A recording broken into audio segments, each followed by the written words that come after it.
எல்லாருக்கும் நமஸ்காரம்.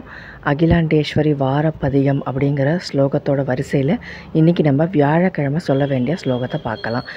இது ரொம்ப பழமையான ஸ்லோகம். 4 வரியில் செய்யுள் வடிவில் இருக்கிற ஸ்லோகம். இது நல்ல பலன்கள் தரக்கூடியது. அந்த ஸ்லோகம் என்னங்கிறத இப்போ நம்ம பார்க்கலாம்.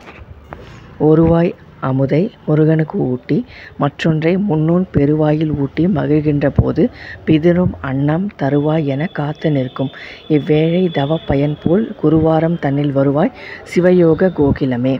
வியாழக்கிழமைக்கு உண்டான ஸ்லோகம் இது. இந்த 4 வரிகளை சொல்லி வியாழக்கிழமைகளில் நம்ம பூஜை மாதிரியோ அர்ச்சனை மாதிரியோ அல்லது பாராயணமாவோ பண்ணினா நமக்கு நல்ல பலன்கள் அப்படிங்கிறது கிடைக்கும்.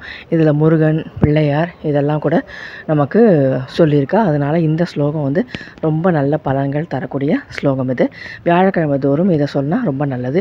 நீங்கள் வியாழக்கிழமையில் ஸ்பெஷலாக ஏதாவது லக்ஷ்மி கோலம் போடுறீங்கன்னா கூட இந்த ஸ்லோகத்தை சொல்லி அந்த கோலத்தின் மேலே பூக்கள் போட்டால் நல்ல பலன்கள் அப்படிங்கிறது கிடைக்கும்.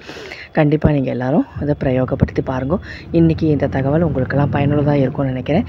இதே மாதிரி நாளை வேறு ஒரு புதிய தகவலோடு உங்களெல்லாம் சந்திக்கிறேன். லோகா சமஸ்தா சுகினோ பவந்தோ ததாஸ்து.